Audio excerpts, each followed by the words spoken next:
Hola, muy buenas tardes a todos. Bienvenidos a un video más de Resúmenes en Telequia. En esta ocasión vamos a hacer un repaso completo por las principales corrientes y paradigmas dentro de la sociología.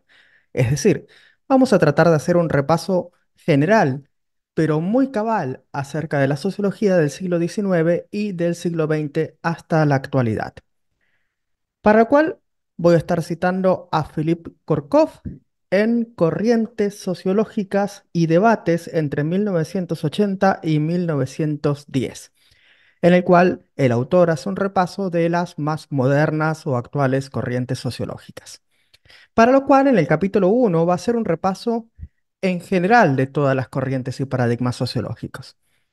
Dice que hay específicamente cuatro paradigmas, por lo menos desde su interpretación: el paradigma objetivista del siglo XIX, el paradigma individualista metodológico de principios del siglo XX, el paradigma relacionalista de la década del 70, del 80, y por último, obviamente, el paradigma constructivista de los 2000 en adelante.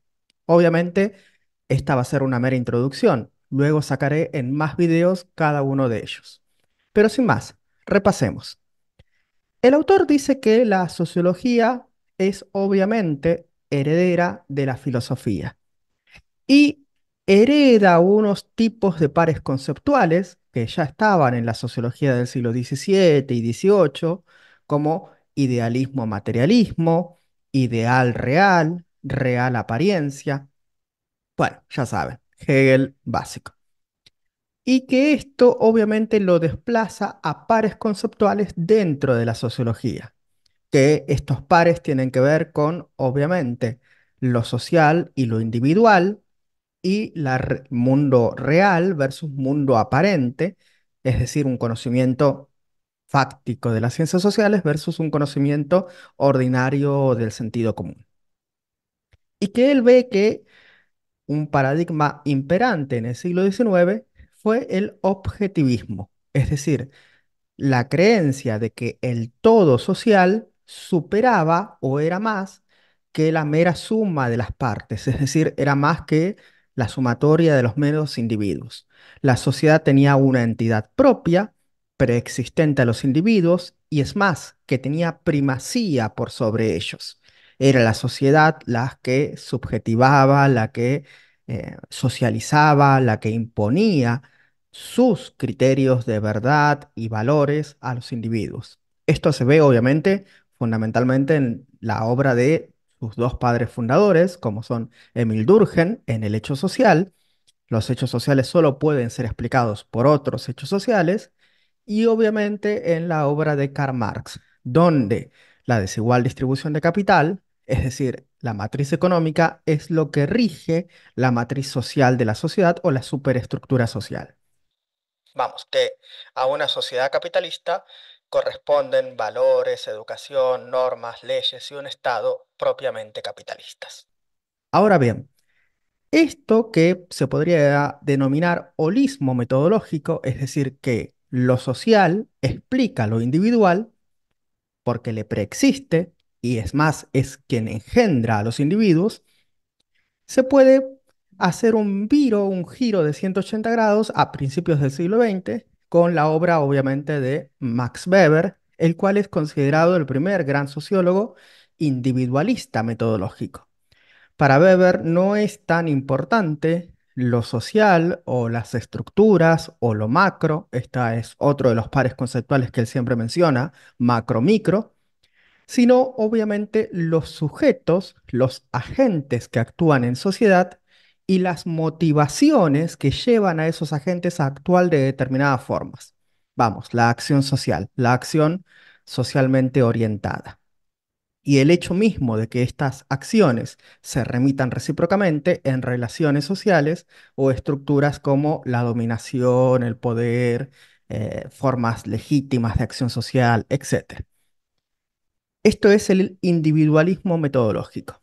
Entonces, tenemos básicamente ahí la figura de los tres padres fundadores. Por un lado, más estructuralista y más holista de lo social, a Marx y a Durkheim, y por el otro, el representante del individualismo, que es Weber.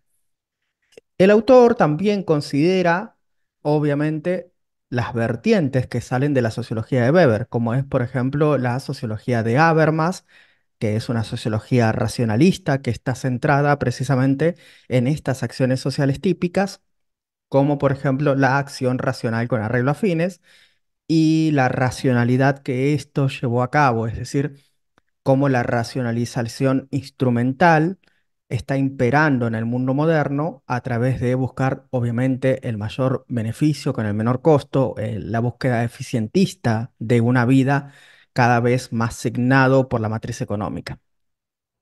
También se puede mencionar, obviamente, como hemos mencionado a Habermas, a mitad del siglo XX aproximadamente, obviamente la Escuela de Frankfurt, esta escuela de investigación en ciencias sociales, que tiene obviamente una visión crítica, no únicamente respecto del capitalismo industrial, sino de la modernidad en general, es decir, de la búsqueda de la razón y el iluminismo, y cómo esto a través de la ciencia y la técnica puede llevar a una utopía o no, a lo contrario, a una distopía. Pero bueno, el autor no lo menciona, lo pasa por alto, simplemente yo lo acoto, lo agrego y obviamente, dentro de estos individualismos metodológicos, él cita a Boudon, el cual es el máximo representante, por lo menos en Francia, de la teoría de la acción racional. Es decir, esta teoría que plantea que los sujetos racionalmente eligen las opciones que socialmente les son más convenientes o más adecuadas, evaluando pros y contras. Obviamente, la teoría de la acción racional tiene sus límites e incluso los propios glosistas de Weber ya lo mencionarán, como lo he mencionado en varios videos respecto de Weber. Hemos repasado el objetivismo del siglo XIX, los comienzos del individualismo metodológico, y él luego plantea de que surge una idea de relacionismo. Este tercer paradigma, el relacionismo, no plantea que el objeto de la sociología sea ni las estructuras sociales, ni los individuos, agentes sociales actuando o llevando a cabo acciones motivadas socialmente, sino que el objeto de estudio de la sociología son las propias relaciones sociales. Y producto de las relaciones sociales, una cristalización, o por así decirse, un ejemplo de ellas, son las estructuras sociales y los individuos que actúan, o los agentes. Entonces esto es como una vuelta de tuerca, porque en realidad, obviamente, las relaciones sociales siempre han sido objeto de la sociología. Bastaba más la solidaridad en Durkheim, en Marx, la definición mismo de capital. El capital es una relación social, dice Marx. Y obviamente, por ejemplo, en teorías modernas como la de Bourdieu, la idea de que los campos son unos espacios estructurados de relaciones. Se me viene a la cabeza, por ejemplo, la acción recíproca en Simmel o la interdependencia de la que hablaba Norbert Elias. Bueno, este es un tercer paradigma, ya hemos mencionado, no tomando en cuenta la estructura social o al individuo, sino a las relaciones que son las que engendran este individuo y esta estructura. Y él plantea que hay un cuarto paradigma a partir de la década del 2000 en adelante, y es el siempre vitupenteado constructivismo social, la idea de que la realidad social es una construcción. Obviamente hay pros y contras respecto de estas teorías. Constructivistas sociales son como por ejemplo Bourdieu o Paul Woloski. La idea fundamental es que la realidad social es una construcción. Obviamente esto es algo crítico del objetivismo del siglo XIX. No era que lo social era solamente aquello que ya estaba dado, que estaba cristalizado, que ya estaba constituido, que era algo entendido como si fuera incluso algo necesario, que no podía cambiarse, algo que era destino, como por ejemplo el capital en Marx o el hecho social en Durkheim. Los hechos sociales tenían primacía sobre los individuos, el capital sobre las relaciones sociales. Esto tampoco está tan así en los clásicos, reconoce el autor, porque los clásicos son bastante complejos. De hecho, en este canal, que hace 10 años que se dedica a la divulgación de los clásicos, sabe muy bien que los clásicos entendían que lo social tenía cierta primacía, pero que obviamente lo social era una construcción de los sujetos, de los individuos que interactúan entre ellos, nada más que era más probable que lo social influencie sobre lo individual que los individuos, incluso trabajando en su conjunto, influencien sobre lo social. Pero, por ejemplo, era obvio que para Marx eran los hombres los que hacían la historia y eran los que eran capaces de, por ejemplo, llevar a cabo la revolución comunista y subvertir el orden social. Pero bueno, sin más. La construcción social de la realidad viene a criticar esta idea de que hay algo dado, de que hay algo eterno, completamente fuera de contexto y de historia, que sería la estructura social o el lenguaje o todo aquello que ya está instituido, sino que es algo que nosotros estamos haciendo. Constructo se dice en dos sentidos, en el sentido sustantivo, de que la realidad es una construcción, y en el sentido del verbo, es decir, que la estamos construyendo, así como somos el producto de lo social es producto de nosotros. Estos autores, por ejemplo, Bourdieu rescata la pluralidad y la subjetividad, el hecho mismo de que cada persona lucha y disputa en campos que le son propios y que son subjetivísimos, porque los campos sociales son casi infinitos, pero siempre se lleva a cierto extremo, hay un cierto hombre de paja, una ridiculización de lo que es la construcción social y que se dice que, bueno, si todo es una construcción social, o sea, si todo es una representación social, entonces nada es verdad o nada es realidad. O sea, el típico meme, ya no sé lo que es real. Bueno, no es así.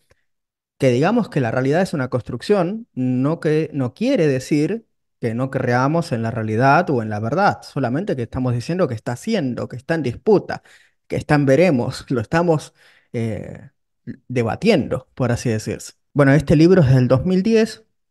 No creo que esté muy actualizado porque actualmente es uno de los paradigmas más en boga, pero él dice, bueno, por lo menos en Francia, el estado del patio es que este paradigma no tiene aún mucha cabida más allá de, por ejemplo, Jean Baudrillard. Bueno, hasta aquí nuestro brevísimo, curioso y caótico repaso por las principales corrientes y paradigmas sociológicos, por lo menos planteados por Philip Korfkov. Vuelvo a recomendar su libro, es bastante claro, bastante ameno, es casi como un manual si quieres sumergirte en la sociología del siglo XX. Si te ha gustado este video, déjame un like, compártelo con todos tus colegas y amigos.